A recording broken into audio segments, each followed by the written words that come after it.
tardes a todas y a todos y gracias Alba por la introducción y sobre todo gracias también al área de óptica por haberme invitado y darme la oportunidad de contaros un poco. Voy a intentar que sea un poco divertido porque la verdad ha sido muy divertida, muy interesante todo el debate que hemos tenido antes. Yo estaba ahí sentada y tenía muchas cosas que me gustaría decir.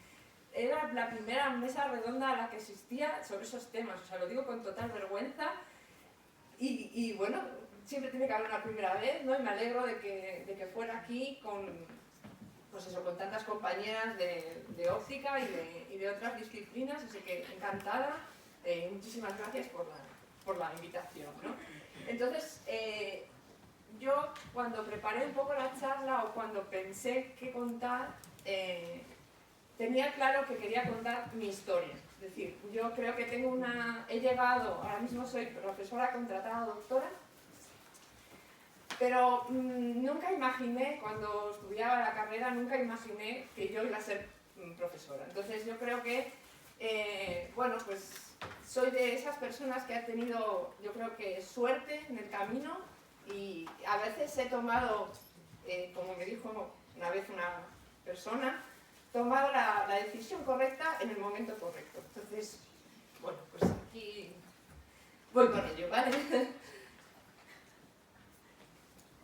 Soy experimental, pero este tema del puntero láser y estas cosas se me da fatal. Sobre todo al comienzo de la charla, que como veis me pongo muy nerviosa. Bueno, pues como digo, voy a comentaros un poquito pues, mi trayectoria profesional y cómo ha sido un poco mi historia, cómo he llegado hasta aquí. Y quiero hablaros también del grupo de investigación, ¿vale? Ya que estamos en Salamanca, hay muchos compañeros y compañeras del grupo y bueno, quiero presentároslos un poco, ¿vale? Y también intentaré contaros cosas sobre la investigación en la que estoy implicada ahora, ¿de acuerdo? Y que llevo bastantes años ya en ella. Así que bueno, voy a empezar con la formación, ¿vale? Mi pasión por la óptica, supongo que como a muchas y muchos, viene de mi profesor de la óptica de tercero, que era la óptica, yo soy del plan de 5 años, de la licenciatura en física y cursé la especialidad de optoelectrónica. Entonces, allí teníamos muchas asignaturas que completaban esa formación de la óptica del tercero en la Universidad de Santiago y muchas que me acercaron todavía más a la óptica y a los láseres. Entonces, quizá la primera decisión de estas que uno toma así sin saber muy bien por qué, fue la de venirme a Salamanca a cursar el máster en Física y Tecnología de los Láseres, que es un máster que todavía se imparte y que se imparte en conjunto en la Universidad de Salamanca con la Universidad de Valladolid. ¿Vale? Durante el máster tuve la oportunidad de realizar un trabajo de fin de máster y trabajar mucho en el laboratorio. Entonces me empezó a gustar la parte experimental. Entonces surgió la oportunidad de realizar una tesis doctoral. Quizá tampoco fue una cosa que tuviese clarísimo que quisiese realizar una tesis doctoral, pero realicé la tesis doctoral. Y en esa etapa de investigación me dediqué a la interacción de los láseres ultracortos, pero no la interacción con materiales como tal, como lo que me dedico ahora, sino a cambiar el rango de sintonización, cambiar el rango de emisión de esos láseres. Me dediqué a la generación de procesos paramétricos con pulsos de femtosegundos. Bueno, ya lo siento con el puntero que voy para un lado y para el otro. Al finalizar el doctorado, pues yo tampoco tenía muy claro si me quería dedicar a dar clase, digamos, la parte académica, o quería seguir en la parte más técnica. Y realmente en aquel momento me llamaba más la parte técnica.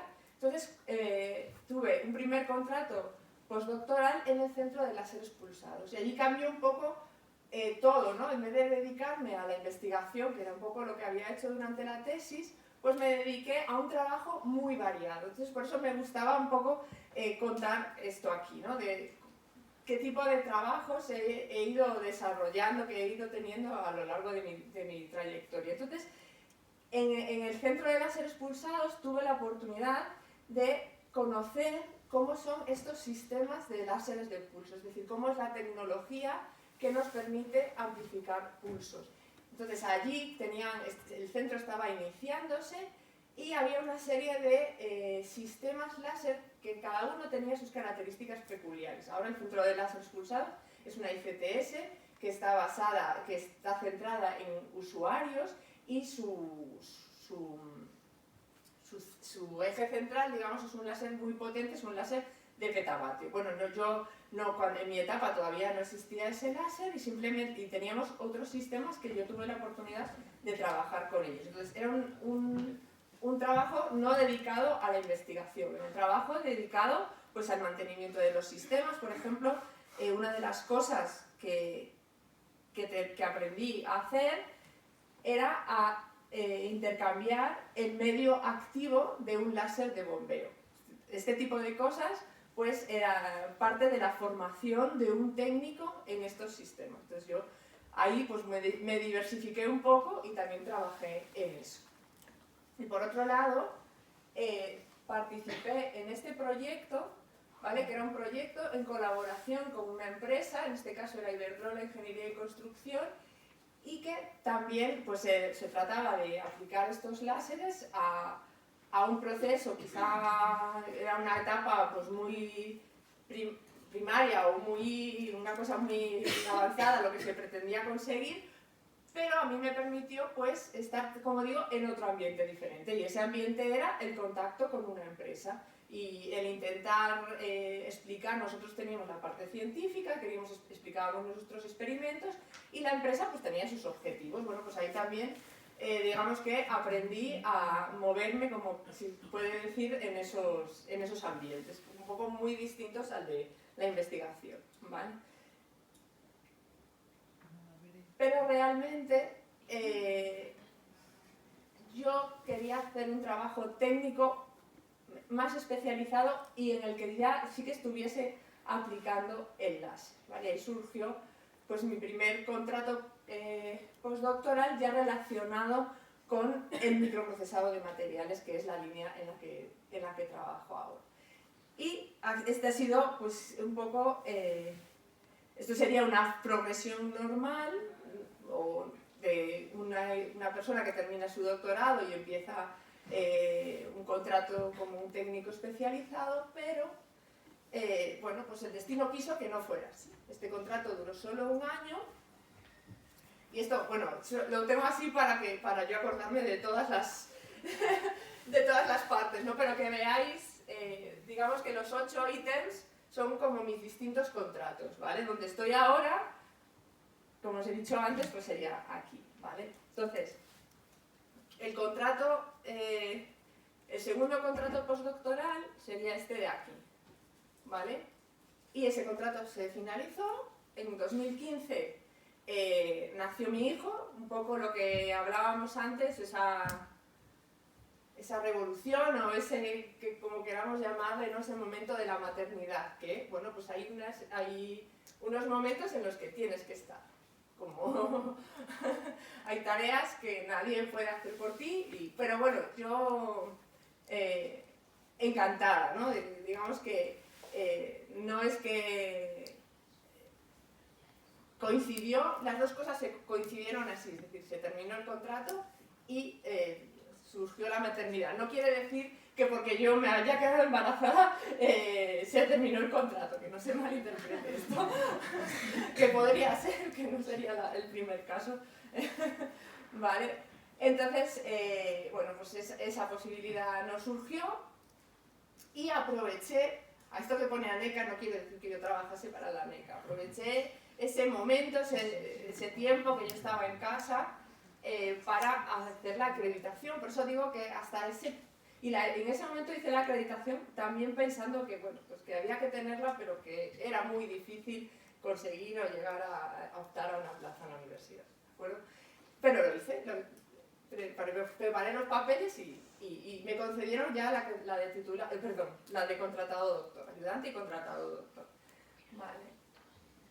Y bueno, pues yo seguí en mi relación con el grupo de aplicaciones del láser y fotónica, conseguí ciertos contratos a tiempo parcial. Sería un poco... Pero yo seguía en ese perfil de técnico especializado. Y con ese perfil de técnico especializado, después de muchos intentos de pelearnos no, pero intentos con la administración de que concediesen una plaza de técnico, conseguimos que nos concediesen esta plaza de técnico de apoyo. Y aquí sí ya fue una cosa... Digo que fue mucho esfuerzo, esto no lo he explicado bien, porque nos costaba mucho explicar o que nuestra propuesta de un técnico especializado para este tipo de láseres se entendiese. Porque entendían como que buscábamos una persona que realizase el trabajo del PDI. Y no, es que el manejo de estos sistemas requiere una cierta especialización. Entonces, yo digo que es un técnico en el sentido de que no es una persona que lidera la investigación, ¿vale? Porque lo que haría este técnico es hacerse cargo de diferentes tareas, de diferentes trabajos que vienen promovidos por la persona o las personas o los investigadores que quieren pues un cierto procesado, un cierto material. Entonces, eso es difícil de que se entienda que eso necesita un técnico especialista para ello. ¿Vale? Y aquí sí que ya entraríamos en la etapa en la que ya sí que estoy ahora y en la que realmente me encuentro muy, muy a gusto. Entonces, bueno, surgió la posibilidad de pedir una plaza de ayudante doctor, la solicité y, bueno, yo creo que llegué no sé si solicité una o solicité dos, bueno, pero al final conseguí esa plaza y luego recientemente pues ya promocioné a contratado doctor. Claro, digo que estoy muy a gusto porque la parte de docencia, pues me he encontrado con ella pues así un poco de casualidad y sí que me ha gustado y me encanta y disfruto muchísimo con la parte de docencia, tanto con la docencia de grado como la docencia quizá un poco más personal en el máster y etcétera. Y me encuentro muy, muy, muy a gusto, la verdad. Entonces, bueno, pues yo terminé la tesis, pensaba que me iba a dedicar a ser técnico y al final, pues aquí estoy. Y ya, ahora ya paso a, ya os he contado, ya me he quedado tranquila de contaros mi historia y paso a presentaros, como decía, a presentaros el grupo de investigación, ¿vale? El grupo de aplicaciones de los láseres y fotónica. He puesto aquí este rosco que queda un poco raro quizá en una charla científica, que no estamos muy acostumbrados, porque quiero señalaros, somos 25 personas actualmente y tenemos muchos investigadores, tenemos muchos y muchas investigadores predoctorales. Bueno, entonces quería que se viese claro. Nos dedicamos a la interacción de láseres ultracortos y ultraintensos con la materia. Y somos un grupo interdisciplinar en el que tenemos gente de áreas de la ingeniería mecánica y gente de física aplicada. Y luego también somos un grupo multidisciplinar, porque no solo hay físicos y físicas, que somos como la mayoría, pero también hay químicos, tenemos incluso una óptica optometrista, tenemos ingenieros de materiales, es decir, que no solo somos de una sola disciplina, sino que somos multidisciplinares. Y os presento al grupo, que como no tenemos una foto de grupo, pues os los presento así. ¿Vale? Entonces, sí que es verdad, digamos que aquí seríamos el personal senior, tanto permanente como temporal, ¿vale? Y es verdad que permanente soy la única mujer actualmente, pero tengo que decir que las dos últimas jubilaciones han sido de mujeres. Entonces, bueno, pues ya lo que se ha comentado antes, pues aquí hay otro ejemplo, ¿no? Pero bueno. Sin embargo, pues en cuanto a los investigadores e investigadoras predoctorales, ya vemos un poquito más de presencia femenina. Así que esperemos que se siga manteniendo esta tendencia y os diré que no he sacado foto, pero en el máster también tenemos tenemos alumnas y alumnos, no sé exactamente cuál es la proporción, pero bueno, está bastante paritaria. Vale. Bueno, dentro del grupo, no sé si lo he dicho, tenemos líneas que son teóricas de la interacción de láseres con la materia, tenemos líneas que son aplicadas, pero también tienen una base bastante teórica, que sería la caracterización de estos pulsos, que ahora os cuento un poquito más sobre ellos, tan peculiares. Y luego estaría pues la parte, digamos, del microprocesado de materiales, una línea más, digamos, más experimental y más aplicada, ¿de acuerdo? Tenemos una parte que se dedica al nanotexturizado de materiales, y yo estaría encargada en la parte de la fabricación de dispositivos fotónicos, que es lo que, bueno, pues intentaré contar ahora un poco de qué se trata. Entonces, nuestro equipamiento, digamos, en la parte experimental son 2 láseres de femtosegundos que, bueno, el primero, lo comentábamos antes, fue en su momento pues, el láser más potente de España, pero claro, hoy en día, pues ya teniendo aquí al lado al petavatio, pues esto ya no tiene mucho sentido, ¿no? Pero bueno, lo seguimos manteniendo, ¿vale? Entonces ahora tenemos 2 equipos, los dos están basados en la técnica de amplificación de pulsos de Chirped Pulse Amplification, y que bueno, también ha recibido el premio Nobel. Me ha faltado poner a Donna Stickland y a Gerard Mourou. Y bueno, los 2 sistemas son parecidos en el sentido de que los dos son pulsos de femtosegundos. Un femtosegundo, por si alguno no está familiarizado, sería 10 elevado a menos 15 segundos. Entonces, la energía del láser la concentramos en un tiempo muy corto, de ahí que hablamos de estos láseres tan potentes, ¿no? Esa potencia pico, esa energía dividida por tiempo, viene de ahí, viene de que estamos concentrando la luz en un tiempo muy corto, ¿vale? Y bueno, pues son parecidos en el sentido de que la longitud de onda de emisión es la misma, los dos están basados en la tecnología de amplificación, basados en un oscilador de titanio zafiro, ¿vale? El segundo, el sistema más moderno, que es este, tiene una duración del temporal un poquito más corta. El primero eran 100 femtosegundos, este son 60, y este tiene una tasa de repetición mayor, ¿vale? Este es 1 kilohercio y estos son 5000 pulsos por segundo, lo que emite, ¿de acuerdo? Que esto para las aplicaciones de procesado nos viene muy bien, porque lo que vamos a hacer, pues al tener más pulsos, pues las estructuras se hacen de una forma más rápida. Al final optimizamos ese tiempo de escritura, ¿vale? La energía por pulso también es un poquito mayor en este segundo sistema, y lo interesante sería la capacidad de sintonizar que nos ofrece, que sería digamos un módulo aparte basado en otra tecnología, pero que tiene muchas aplicaciones, porque el hecho de poder tener estos pulsos tan cortos en diferentes longitudes de onda, pues nos permite estudiar diferentes procesos de la interacción de la luz con la materia. En el caso del microprocesado de dispositivos fotónicos, tenemos el microprocesado, tenemos 2 estaciones, ¿vale? Entonces lo que pasa es que el haz de femtosegundo llega por aquí y ahí se divide en cada una de las estaciones, y lo que hacemos es conducir el haz de manera que vamos a incidir de forma perpendicular a la muestra. Vamos a tener nuestra muestra en estos ejes motorizados, y vamos a controlar la energía por aquí y observar con una cámara dónde estamos focalizando, ¿de acuerdo?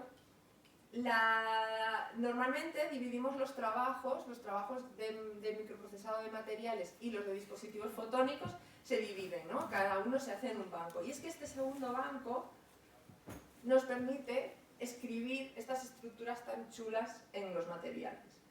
¿Vale? Ahora os explico en más detalle. Esto sería un ejemplo de un multiplexador, de manera que podríamos combinar, pues aquí tener varias señales, aquí se guiaría la luz y estas señales se recombinarían y podríamos detectar aquí. Entonces este tipo de estructuras solo las podemos fabricar en este banco porque tenemos un controlador especial que es el que nos permite fabricarlas, digamos, y eso nos da una gran versatilidad, ¿vale? Y ahora lo explicaré un poquito más en detalle. Entonces, ¿qué está pasando, no? Cuando ponemos esos pulsos tan intensos en un medio material, ¿qué es lo que pasa? ¿Vale? Pues pasan muchas cosas, demasiadas, tanto que el modelo teórico de esto que pasa todavía no está plenamente aceptado, ¿vale? Yo repito un poco lo que hacemos. Aquí tendríamos nuestro material, que va a ser un dieléctrico transparente, y vamos a incidir con el láser. Entonces aquí en esta región focal, pues como digo, van a pasar una serie de procesos, todos ellos procesos no lineales. Entonces aquí nos tenemos que olvidar un poco de esto que nos decía Einstein del efecto fotoeléctrico, y tenemos que pensar que estos fotones que están ahí todos juntitos, pues se van a juntar y nos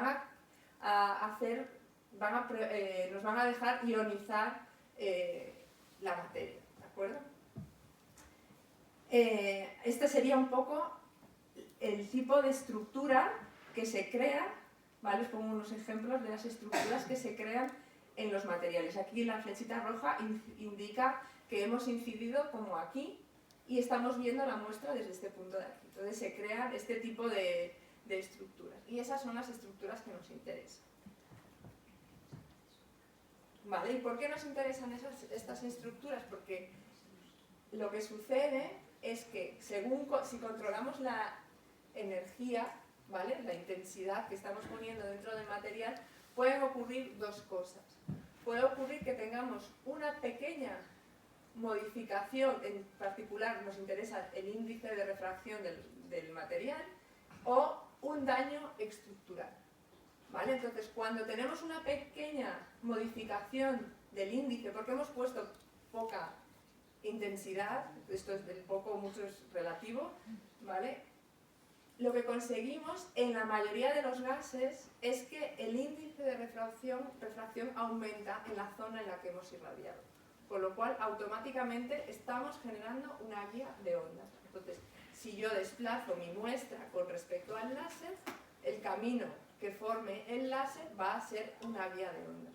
Como esos motores me permiten mover esta muestra de manera como yo quiera, puedo realizar las estructuras que yo quiera. Y sobre todo lo más interesante o donde se compite con otras técnicas de fabricación es cuando buscamos estructuras que sean tridimensionales. Entonces esto con este tipo de sistemas es muy sencillo de hacer, es una cuestión de programación de los motores. Entonces la primera sería la primera estrategia, digamos, de fabricación, sería sencillamente desplazar el haz. Entonces donde creamos este camino, ahí, ¿ves? Por ejemplo, aquí sería un ejemplo de un guiado en este tipo de guías de onda.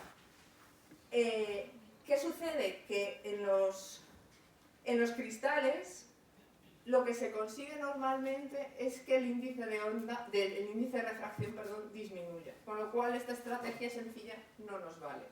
Y esto es una pena, porque nos perdemos todas las capacidades o todo lo que nos ofrecen los cristales no lineales. ¿De acuerdo? Pero, entonces, cuando ya incrementamos un poquito más la intensidad, ya nos olvidamos de este tipo de fabricación y lo que conseguimos es un daño estructural, y ahí ya sí que a propósito, digamos, reducimos el índice de refracción. Entonces la estrategia es crear dos canales con índice de refracción disminuido, de manera que la zona central tiene un índice mayor y ahí se produce el guiado. ¿De acuerdo? Esta sería la forma más sencilla de producir el guiado. Claro, la programación aquí y el tiempo de procesado aumenta, ¿vale? Y incluso en la siguiente estrategia que os voy a mostrar, bueno, el objetivo de todo esto sería la fabricación de un circuito fotónico, ¿vale? Pero yo creo que esto ya lo he ido diciendo poco a poco, luego lo voy a saltar y voy a ir a el tipo de estructura con los que nosotros hemos fabricado más.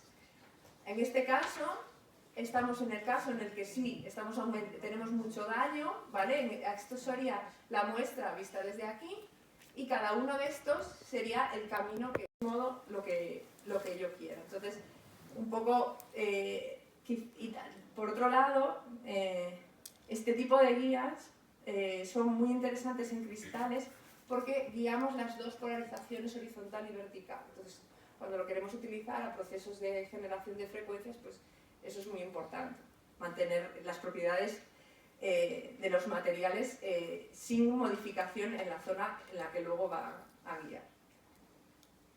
Bueno, para conseguir un dispositivo fotónico completo, pues tenemos que realizar distintas estructuras. Pues tenemos las estructuras rectas, que son básicas, pero también nos interesan estructuras en curva, incluso nos interesa reducir el haz, por si queremos acoplar a distintos sistemas, pues entrar con un diámetro mayor y reducir el haz. Y, bueno, las aplicaciones de esto, pues como podéis imaginar, pues muchísimas, todas las del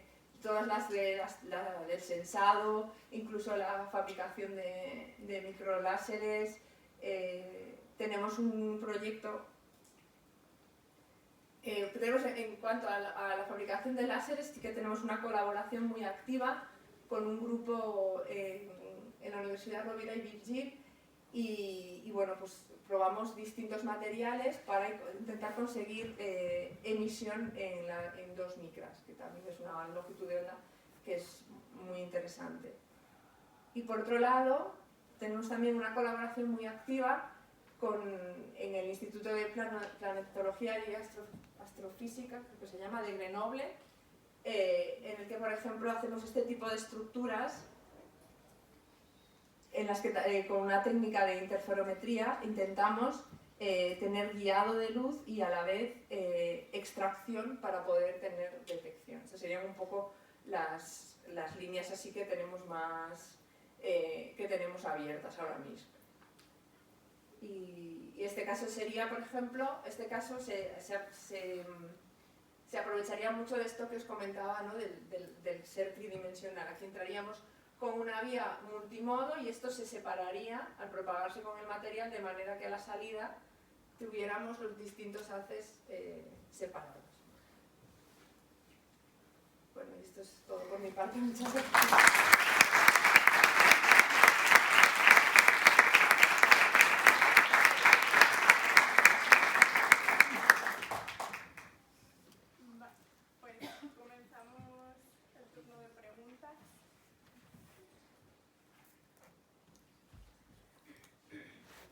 Muchas gracias, Carolina, por esta charla fantástica y por contarnos un poco tu trayectoria, que ha sido también muy inspiradora para nosotras. Gracias, Carolina, por la charla. Mis preguntas van a ser más técnicas. Bueno, has hablado sobre todo esta técnica, la utiliza para guías de onda, pero sobre todo sobre vídeo, entiendo, ¿no? Sobre cristales. ¿Habéis hecho algo sobre nitruro de silicio, o eso no es posible? No, todos son dieléctricos transparentes. Dieléctrico transparente. Ahora, cuando tú hablas de un circuito fotónico completo, ¿cómo se compararía eso con los circuitos fotónicos, ¿no? Que fabricamos en silicio y en nitruro de silicio, ¿no? O sea, ¿realmente qué ventaja podría tener tu tecnología? Yo creo que la ventaja podría estar yo creo que principalmente en el hecho de poder ser tridimensional, fácilmente. En el que fácilmente tú puedes construir la estructura que tú quieras.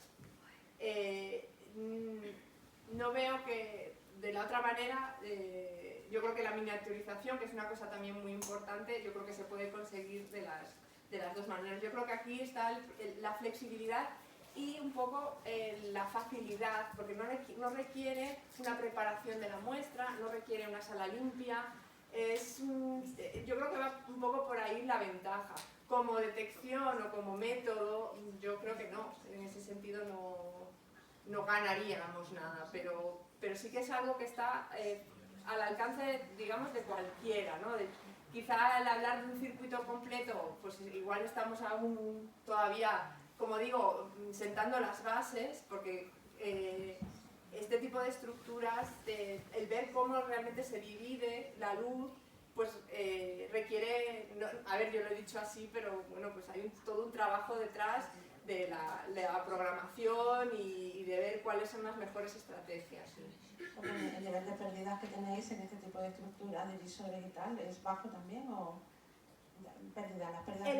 Bueno, las pérdidas yo creo que dependen un poco del tipo de estructura. A veces a nosotros incluso las pérdidas nos benefician, porque a veces si nos interesa, por ejemplo, el tema de sensado, pues en este caso vamos a intentar tener pérdidas. Por ejemplo, esta última técnica que mostraba, en el que las guías están internas, y luego con las pérdidas, porque es un sistema en el que se va a producir una interferencia, un haz que va y que vuelve, y entonces queremos inducir pérdidas para detectar. Entonces, para ciertas cosas, pues nos aliamos con ellas.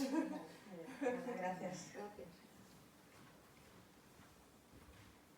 ¿Alguna pregunta más? Vale, última pregunta ya para Mario. ¿Se me oye? Sí. Sí. Muchas gracias, Carolina. Yo tenía una curiosidad porque has mostrado que muchas de las guías de ondas son en volumen y en el último caso, ¿no? Escritura en volumen, ¿no? Para guiarla. Sí, en 3D, sí. Pero en el último caso, ¿no? Que has nombrado, con la colaboración con la Universidad Rovira de Virgili, lo hacíais como en superficie, ¿no? O me estoy colando. Ahí, ¿no? Justo esa guía de onda ahí de la izquierda. Sí. Es más superficial, ¿no? ¿Por qué? Curiosidad. Pues en este caso nosotros hicimos diferentes guías, pero estas eran las que mejor funcionaban. O sea, sí que es verdad que con la Rovira hemos hecho... No, perdón, no. En este caso es que quieren...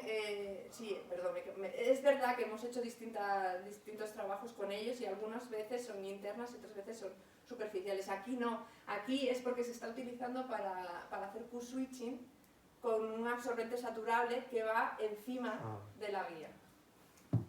Sí, sí. Muchas Entonces, gracias. de hecho, es que es curioso porque, claro, nosotros nos encargamos de... Me estoy pasando mucho.